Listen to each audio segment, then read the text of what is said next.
immature. There's a lot of people who don't connect the dots. They also want to balkanize, and they need to shut up. They need to stop talking because we're all going to die here real soon if we don't stop this. I have two websites, NutriMedical.com and ClayandIron.com. And if you need a nutraceuticals needs consult, and I do them all over the world, you can call and schedule with Michelle. And that's at 888-212-8871. And that's talk number 1. So that's just warming up.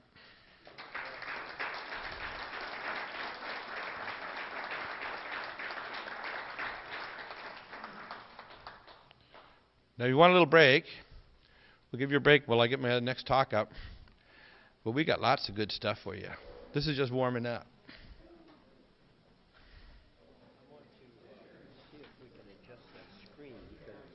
Yeah. I'm not sure what you can do. I'm not. I think I have an idea here. Okay, cool.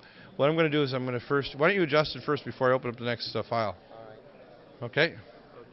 Here's what I think it is. Make sure you had your bathroom break. The next one we're going to do, once you're ready, is technologies of the electronic cage, not age. The electronic cage.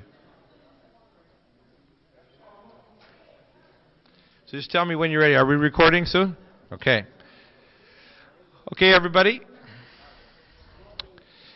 This talk will be very succinct. Even if you've seen a lot about the electronic things that are going on and the mark and the national ID, you're going to see what I call a out-of-world view and then a zip right in that will give you a perspective that maybe you've not seen before. When you do, you're going to go, oh my God, you're going to get what I call the anal wink sign. Like, holy shit kind of sign. And the reason why I say that, and that four-letter word, is because when you see this, you realize how damn close we are to them actually doing it. And this is not a joke, people. This small number here, you people that want to know the truth are what I call the avatars. They're the people who are like the bubbles in the champagne when the hands are put on the champagne bottle in anticipation that the cork is about to be relieved. There are several bubbles that decide to go to the top, and you are those bubbles. The next group are what I call the change shapers. They're the people that the next wave, I call the vast majority of the sheeple, keep their eyes locked on the back end of the change shapers. Now, they're not necessarily innovators, but they're the people that whatever the change shapers do, everybody else follows the back end of that sheep, and they do it. Because most of the third wave of the population have levels of consciousness slightly higher than cockroaches or bacteria. They're not really aware, as Einstein said, dead at 18, buried at 69.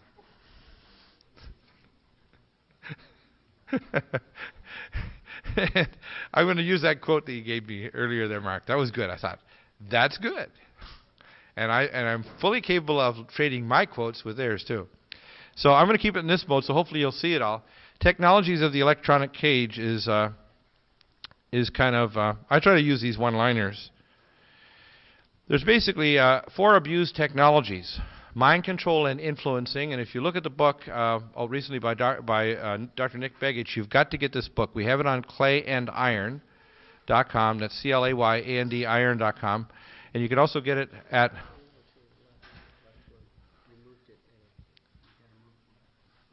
Oh, yeah, it's funny. I don't know why it shifted. I didn't do anything, actually. No, I just... Here, I'll hit that one again, see? Is that good? Do you have dual monitors? No. You don't have double monitors? No, just one. I have a feeling it's the cursor. When you go off the edge of the cursor, that's probably what's moving the image. You think so? Take it all the way to the right.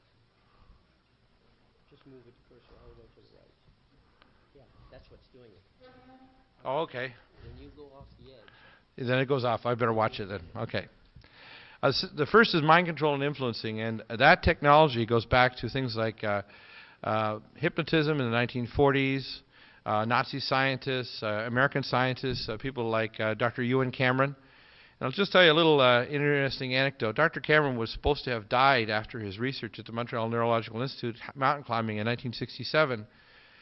But I went to medical school in 1973 to 1977. In 1975, my psychiatry professor teaching our class decided to have a special guest show up at our psychiatry teaching us.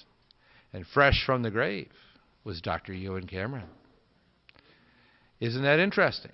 Dr. Ewan Cameron, who died in 1967 mountain climbing, who was one of their favorite sons of mind control at the Montreal Neurological. It was wiping people's minds clean with these mind tanks where they literally, and he showed us all the slides. These are our reprogramming rooms where we completely wipe out the slate. And this is a big, tall guy. He's a big, strapping Scottish guy who must have been about 6'5", 6'6" at least. And you can imagine somebody like him with his huge hands on him, grabbing somebody and throwing him in one of these mind control chambers. And what they used to do basically is total isolation chambers with sound and light and everything until finally the person became a flaccid, empty vessel to be reprogrammed into whatever they wanted. And of course these technologies were used supposedly during the Korean War and afterwards. They used Reichian reprogramming using sexual or using pain and suffering or threats. They used these same technologies with sound and light and so on in Gitmo and in Abu Ghraib in Iraq. The next evil technology is biometric tracking. And it's not just RFID chips that are passive that can be tracked at 120 centimeters from the reader. These are active chips that can be tracked from space. And the global chipset is tracked from the GPS system in Colorado Springs at Schriever Air Force Base Falcon, which is the most secure military facility on the planet. It's 3 higher levels of security than NORAD. Nanotechnologies. They want to alter your genetics. They're altering your food now. These GMO foods, I call them GMO Frankenfoods. And the new nanotech foods are 10 times even more dangerous than the nanotech genetically modified Frankenfoods. And then quantum computing. And you have to see how they all tie together. So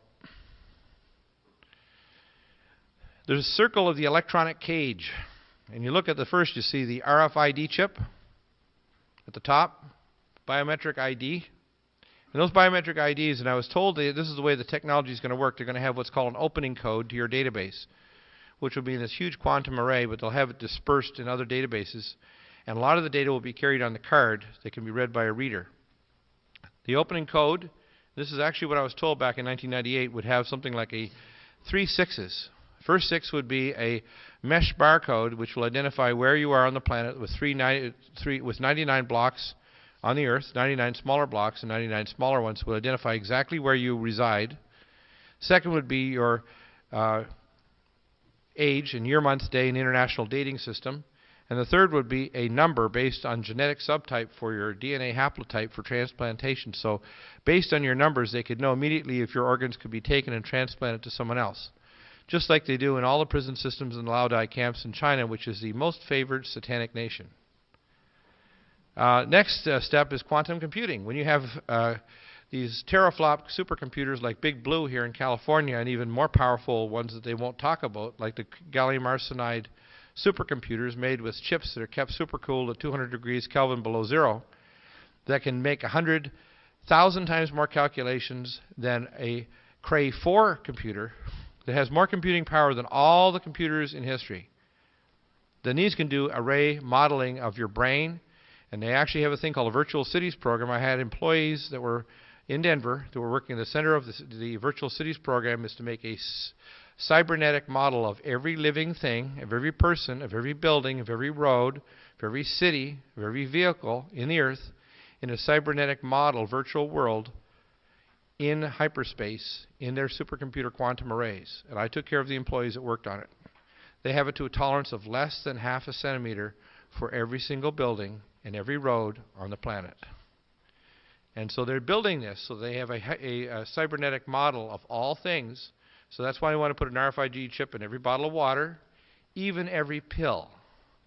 So every OxyContin you have, they will be able to follow from your tongue to the disposal sewage containment facility. Okay? That's the kind of control they're talking about. Predictive modeling. At the Stanford University Predictive Modeling Facility at the University of California, San Francisco, Stanford, they have a predictive modeling plan, and they keep putting more data in, and they do things to perturbate the model. Whether they set up a model like Singapore or Abu Ghraib or Iraq, and when they do things, they try to see how does the model respond, and let's do data gathering. So they gather the data on how the humans, the environment